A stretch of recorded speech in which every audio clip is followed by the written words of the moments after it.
Hello friends, welcome to my channel competitive English with প্রাইমাইটেড। তো বন্ধুরা, আজ আর কিছুক্ষণের মধ্যেই সুপ্রিম কোর্টে খুব গুরুত্বপূর্ণ একটা কেস উঠতে চলেছে।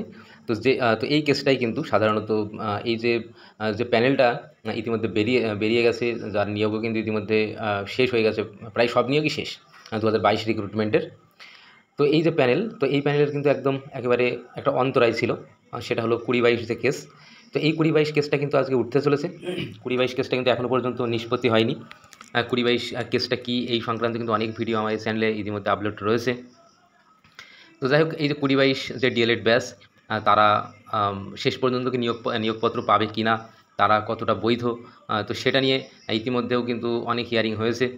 তবে তাদের যে বৈধতা, সেটা নিয়ে কিন্তু সেই অর্থে গত যে হিয়ারিংটা হয়েছিল সেদিন কিন্তু কিছুটা কথা উঠেছিল যে 2022 যারা রয়েছে ডিএলএড ব্যাচ, তারা কতটা বৈধ এই রিক্রুটমেন্টের ক্ষেত্রে।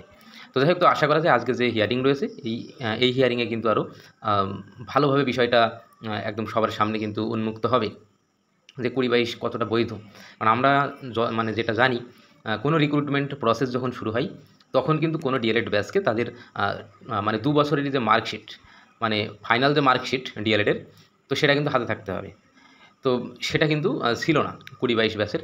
তো যেই কারণেই কিন্তু সমস্যাটা তৈরি হয়েছিল। তো যাই হোক, তো দেখা যাক, সুপ্রিম কোর্ট অবশ্যই শেষ কথা সুপ্রিম কোর্ট বলবে। তো কী হয় সেটা দেখা যাক, আমাদের তাকিয়ে থাকতে হবে সুপ্রিম কোর্টের দিকে। তো অনেকদিন ধরেই কেসটা ঝুলছে এইভাবে। আর সুপ্রিম কোর্টের বিষয় আমরা সবাই এটা জানি যে একটা মানে দুটো হিয়ারিং এর মাঝে কিন্তু অনেকটা গ্যাপ থাকে, 1 মাস 1.5 মাস করে গ্যাপ থাকে। তো এই 2024 সালে যে প্যানেলটা যেটা বেরিয়েছে, তো এই রিক্রুটমেন্টটা 2022-এ শুরু হয়।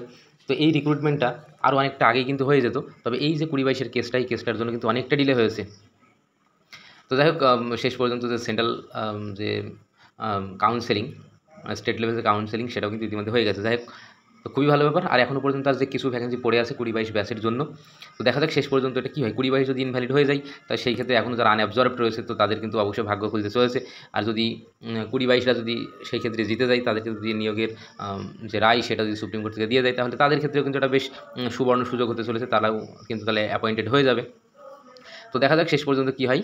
তো আজকে বেশ ধামাকাদার মানে হিয়ারিং হতে চলেছে। তো উভয় পক্ষ থেকেই কিন্তু তারা ভীষণভাবে লড়বেন, একেবারে একটা জান প্রাণ দিয়ে, যতটা সম্ভব। কারণ বোঝাই যাচ্ছে এই মুহূর্তে দাঁড়িয়ে একেবারে কিন্তু চাকরির দৌড়গোড়াই। 2022-এ কিন্তু সব কিছু রেডি। 2022-এরও ইন্টারভিউ হয়ে গেছে, সব কিছু রেডি আছে। তো 2022 যদি জিতে যায় খুব দ্রুতই, হয়তো কিছুদিনের মধ্যে ওদের প্যানেল দিয়ে দেবে। আর যদি 2022 ইনভ্যালিড হয়ে যায়, তবে সেক্ষেত্রে যে সিটটা এখনও পড়ে আছে, সেখানে কিন্তু আবার আনঅ্যাবজর্বড যারা আছে, তারা কিন্তু আবার অ্যাবজর্বড হয়ে যাবে। তো আনঅ্যাবজর্বড যারা আছে, তাদের কাছেও কিন্তু এই কেসটার ভীষণ একটা মূল্য হয়ে দাঁড়িয়েছে। তো চলো আমরা দেখি সুপ্রিম কোর্টে কী ঘটনা ঘটে। তো অবশ্যই আমাদের চ্যানেলের সঙ্গে যুক্ত থাকবে। তো সুপ্রিম কোর্ট থেকে কী রায় আসছে বা হিয়ারিংয়ে কী উঠে আসছে, তো সেটা কিন্তু অবশ্যই এই চ্যানেলের মাধ্যমে জানিয়ে দেওয়া হবে। তো অবশ্যই আমাদের চ্যানেলের সঙ্গে যুক্ত থাকবে। ধন্যবাদ।